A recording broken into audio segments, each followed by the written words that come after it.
El Ku Klux Klan, o Ku Klux Klan, está firmemente enraizado en la historia de Estados Unidos post-guerra civil.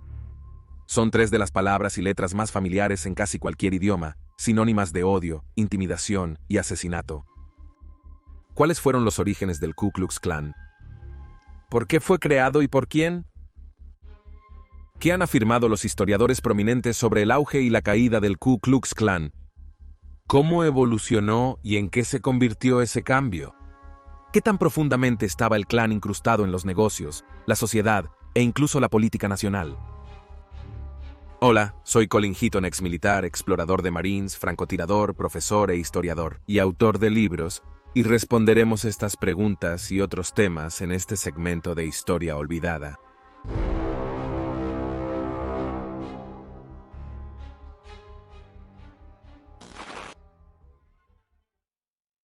El Klan tuvo 3 evoluciones en su historia a medida que evolucionaba y alteraba sus métodos, tácticas, y expandió su enfoque. Las 3 corrientes han pedido la purificación de la sociedad estadounidense, y todas son consideradas organizaciones extremistas de extrema derecha. Durante cada periodo de existencia del Klan, la membresía oficial era secreta, y las estimaciones del número total de miembros eran desconocidas, y eran muy exageradas tanto por amigos como por enemigos por igual. El primer Klan fue fundado en Pulaski, Tennessee, el 24 de diciembre de 1865 por 6 ex-oficiales del ejército confederado. Ellos eran Francisco McCord, Ricardo Reed, Juan Lester, John Kennedy J., Calvino Jones y Jaime Cuervo. Comenzó de manera inocua, como un club social fraterno inspirado al menos en parte por los entonces, en gran parte extintos, Hijos de Malta, percibido como una ramificación combinada de los antiguos caballeros templarios y caballeros teutónicos. El Ku Klux Klan adoptó muchos de los rituales de iniciación y ceremonias formales de esas organizaciones anteriores, con el mismo propósito de fraternidad, solidaridad y, sobre todo, poder político, lo cual hoy en retrospectiva es risible así como trágico. El manual oficial del Ku Klux Klan que describe estos rituales fue impreso por Labs de McCord de Pulaski, Tennessee. El Klan también necesitaba un uniforme distintivo, que más tarde en su historia se volvería notorio, túnicas, y de ahí su adopción de la capucha española caperote. El ex general de brigada confederado Jorge Gordon, a quien se le nombró el Fuerte Gordon, Georgia, desarrolló el prescript, que apoyaba la superioridad de la sociedad y la cultura blancas, y adoptó y enseñó creencias supremacistas blancas. Crearon el sistema de clasificación, y en la cima del Ku Klux Klan estaba el mago imperial o el presidente nacional. Bajo estos, los grandes dragones gobernaban un estado conocido como reino. Luego estaban los grandes mages o comandantes adjuntos, y luego los grandes cíclopes responsables bajo los grandes dragones de establecer y mantener los estándares de reclutamiento. Los clegales encargados de la administración y reclutamiento de nuevos miembros estaban debajo de ellos. El resto de los miembros eran los Klansmen, soldados rasos y ejecutores. El general confederado Nathan Bedford Forrest fue elegido el primer mago imperial y declaró que él era el líder nacional del Klan. Forrest estaba muy preocupado por el creciente influjo republicano entre los negros en el sur. A pesar de su apariencia aparentemente bien estructurada, el Klan no tenía listas de miembros, no tenía capítulos nombrados y no tenía oficiales locales enlistados, por lo que era difícil juzgar su membresía. Debido a la fuerte respuesta del presidente Andrew Johnson y al creciente número de soldados federales en los estados del sur como resultado, Forrest pidió que el Klan se disolviera en 1869. Afirmó que se estaba pervirtiendo de sus propósitos originales, honorables y patrióticos, convirtiéndose en perjudicial en lugar de servir a la paz pública. El historiador Estanislao Cuerno argumenta que, en términos generales, el fin del Klan fue más en forma de una desintegración irregular, lenta y gradual, que una disolución formal y decisiva. A pesar del trabajo de Gordon y Forrest, las unidades locales del Klan nunca aceptaron el prescripto y continuaron operando de manera independiente sin ninguna forma de comando y control. El historiador George C. Ravel argumenta que el Klan disminuyó en fuerza en parte debido a debilidades internas, su falta de organización central y el fracaso de sus líderes para controlar los elementos criminales y sádicos. Más fundamentalmente, decayó porque no logró su objetivo central, el derrocamiento de los gobiernos estatales republicanos en el sur. La historiadora Elaine Francia Parsons describe la membresía. Cita: levantar la máscara del Klan reveló una multitud caótica de grupos de vigilantes antinegros, granjeros blancos pobres descontentos, bandas de guerrilleros de tiempo de guerra, políticos demócratas desplazados, destiladores ilegales de whisky, reformadores morales coercitivos, sádicos, violadores, trabajadores blancos temerosos de la competencia negra, empleadores tratando de hacer cumplir la disciplina laboral, ladrones comunes, vecinos con rencillas de décadas, e incluso algunos libertos y republicanos blancos que se aliaron con blancos demócratas o tenían agendas criminales propias. En realidad, lo único que compartían era ser blancos, sureños y demócratas. Era que se llamaban a sí mismos, o eran llamados, Klansmen. El historiador Eric Foner señaló: en efecto, el Klan era una fuerza militar al servicio de los intereses del Partido Demócrata, la clase de plantadores, y todos aquellos que deseaban la restauración de la supremacía blanca. Sus propósitos eran políticos, pero políticos en el sentido más amplio, ya que buscaba afectar las relaciones de poder, tanto públicas como privadas, en toda la sociedad del sur. Su objetivo era revertir los cambios interconectados que se estaban produciendo en el sur durante la reconstrucción, para destruir la infraestructura del Partido Republicano, socavar el estado de reconstrucción, restablecer el control de la fuerza laboral negra y restaurar la subordinación racial en todos los aspectos de la vida del sur. Con ese fin, trabajaron para limitar la educación, el avance económico, los derechos de voto y el derecho a poseer y portar armas de las personas negras. El Klan rápidamente se propagó por casi todos los estados del sur, desatando un terror contra líderes republicanos, negros y blancos. Políticos asesinados en la campaña incluyen al congresista de Arkansas James M. Hines, 3 miembros de la legislatura de South Carolina y varios hombres que sirvieron en convenciones constitucionales. El Klan se enfocó mayormente en reprimir a los votantes negros, volviendo las campañas políticas a menudo letales. Más de 2.000 personas fueron asesinadas, heridas o de alguna otra manera lesionadas en Luisiana en las pocas semanas previas a la elección presidencial de noviembre de 1868. Un ejemplo fue la parroquia de San Landry, que tenía una mayoría registrada de 1.071 republicanos. Los esfuerzos del Klan fueron exitosos. Tras los asesinatos, ningún republicano votó en las elecciones de otoño. Los demócratas blancos votaron unánimemente en la parroquia por el general Ulysses S., el oponente de Grant, el demócrata Horacio Seymour. El Ku Klux Klan mató y lesionó a más de 200 republicanos negros persiguiéndolos. En la carrera por la gobernación en el condado de Columbia, Georgia, se emitieron 1.222 votos para el republicano Rufus Bullock, por lo que el Klan se involucró.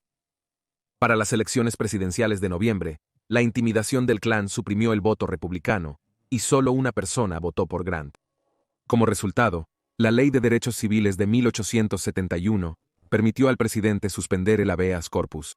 Esto significa que el derecho tradicional de ser llevado ante un tribunal o juez para apelar por la fianza o impugnar una detención ilegal podría ser suspendido, y de hecho, fue suspendido por Lincoln durante la Guerra Civil. En este período, los registros de la oficina de Freedmen de Florida detallaron las palizas y asesinatos de los Klansmen a los libertos y aliados blancos, sumando 150 muertos en intimidaciones electorales. Como resultado de estas acciones, en 1870 y 1871, el gobierno federal aprobó la ley de cumplimiento que tenía como objetivo investigar y procesar los delitos del Klan. Aunque el Klan se centraba en el racismo, inicialmente no era antisemita. Muchos judíos sureños prominentes se identificaban completamente con la cultura sureña, lo que resultó en ejemplos de participación judía en el Klan, hasta que ellos también fueron incluidos como objetivos. La segunda era del Klan comenzó en 1915 como un pequeño grupo en Montaña de Piedra, Georgia. Amplió su membresía a nivel nacional a principios y mediados de la década de 1920, incluyendo áreas urbanas del medio oeste y oeste, siendo Estados Unidos de América un gran bastión del Klan. Las diversas organizaciones independientes del Klan a menudo adoptaban una posición de apoyo a la prohibición y a la educación pública obligatoria para los niños blancos. Aunque sí era posible, no se debía educar a los negros, y si se hacía, solo en escuelas segregadas. El Klan recibió el mayor impulso propagandístico de toda su historia cuando el director de cine D.W. Griffith lanzó su película muda de 1915. El nacimiento de una nación que tomó grandes libertades con la verdad en torno a la creación y actividades del primer Klan. Fue entonces cuando el Klan fue resucitado por Guillermo José Simmons en Georgia debido a la popularidad de la película. Simmons se basó en los documentos fundacionales originales del Klan original y recopiló las historias, basándose en los recuerdos de ancianos supervivientes. Cuando la película se mostró en Atlanta en diciembre de 1915, Simmons y sus nuevos Klansmen desfilaron hasta el teatro en sus túnicas y capuchas puntiagudas, incluso montando en caballos con túnicas imitando esas escenas de la película. En el film, el Klan se muestra como los defensores de la conciencia nacional, salvaguardando la virtud y mujeres blancas de los negros agresivos y descontrolados sexualmente. A pesar de la respuesta positiva del público, la película omitió mencionar los linchamientos, otros homicidios e intimidación electoral. En los primeros 6 meses de la campaña de reclutamiento nacional de la asociación, la membresía del Klan había aumentado en 80 y 5.000 para 1920. A mediados de los años 1920, la organización contaba con entre 3 y 8 millones de miembros. El Klan también comenzó a involucrarse profundamente en la política, incluso más que en los años 1860 a 1870, ya que sabían que necesitaban miembros demócratas pro-Klan en el gobierno estatal y federal para bloquear las acciones republicanas dirigidas a su organización. Necesitaban políticos que apoyaran las leyes de Jim Crow y mantuvieran al gobierno federal fuera de sus asuntos. Se describieron como el brazo militar en funciones del Partido Demócrata y se les atribuyó ayudar a los demócratas blancos a recuperar el control de las legislaturas estatales en todo el sur mediante la intimidación de votantes y ridículas pruebas de alfabetización y cognitivas contra los votantes negros. En 1923, Simmons fue expulsado como líder del Ku Klux Klan por Hiram Wesley Evans.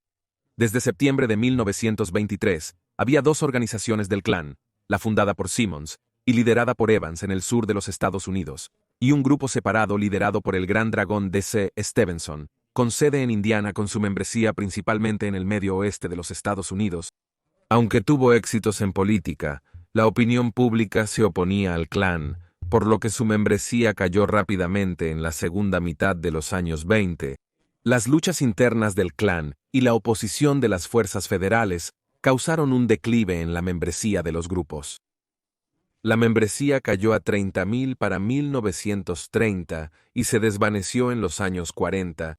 La tercera encarnación del Klan resucitó a principios de la década de 1950 en forma de grupos localizados e aislados que usaban el nombre de la marca Ku Klux Klan localmente, pero no tenían ninguna afiliación conectada. Se opusieron al movimiento de derechos civiles de los años 50 y 60, como cuando lucharon contra Brown Club, Junta de Educación, e impusieron separado pero igual como su justificación. Durante este periodo, a menudo se infiltraron en los departamentos de policía del sur, escuelas y oficinas de gobernadores, como Jorge Wallace de Alabama. Diversos miembros del Klan golpearon a los Freedom Riders en 1961 y asesinaron a defensores de derechos civiles como Medgar Evers, por el Klansman Byron de la Beckwith, en 1963. Algunos fueron condenados por asesinato en las muertes de trabajadores de derechos civiles en Mississippi, en 1964, y de niños en el bombardeo de la Iglesia Bautista de la calle 16 en Birmingham, Alabama en 1963, y asesinato de Viola Liuzzo en 1965. Estas actividades llevaron a que el Ku Klux Klan fuera clasificado como un grupo de odio por la Liga Antidifamación y el Centro de Leyes de Pobreza del Sur. La desaparición final del Klan original llegó en forma de un asesinato sin sentido del joven negro de 19 años, Miguel Donald, en 1981, y un juicio que hizo historia en Alabama. En 1987, el Klan ganó un histórico juicio federal, obteniendo un veredicto de $7 millones contra los responsables del linchamiento de Donald. Pero Robert K. Byrd, líder demócrata y senador veterano, fue reclutador del Klan en los años 40, describió a la organización como un grupo de personas respetables, médicos, abogados, clérigos, jueces, quienes él pensaba que podrían proporcionar una salida para sus talentos y ambiciones, y también apoyaban su oposición al comunismo. Byrd afirmó haber dejado el Ku Klux Klan en 1946, pero alentado por el Gran Dragón de su rama del Ku Klux Klan, y con dinero del Klan, Byrd se postuló en la boleta del Partido Demócrata para cargos estatales y federales. El Klan financió su carrera durante toda su vida. Byrd se opuso a Brown War, Junta de Educación. Apoyó las leyes de Jim Crow y las leyes raciales de separados pero iguales. Se unió a James Strom Thurmond Sr., quien también le ayudó a oponerse a las leyes de igualdad racial. Se opuso a la Ley de Derechos Electorales de 1965, la Ley de Derechos Civiles de 1964 y se financió con dinero del Klan. Byrd Tachó a Martin Luther King Jr., líder de derechos civiles, de agitador con intereses propios. Hillary Clinton y Joseph Biden elogiaron al senador Robert K. orgullosamente. Byrd como su mentor. Los edificios aún llevan el nombre de Byrd en exaltación. El gobierno de EEUU sigue considerando al Klan como organización terrorista subversiva. Actualmente, la Liga Antidifamación estima que el total de miembros del Ku Klux Klan en todo el país es de alrededor de 3.000, mientras que el Centro de Ley de Pobreza del Sur afirma que hay 6.000 miembros en total. El Ku Klux Klan se inmortalizó notoriamente por sus acciones, orígenes y creación total por parte del Partido Demócrata que apoyó y financió las actividades del Klan, incluyendo empresas políticas y criminales. Ten presente cuando oigas a personas decir que los republicanos son fascistas. Los republicanos eran odiados y perseguidos por el Klan, y con buena razón.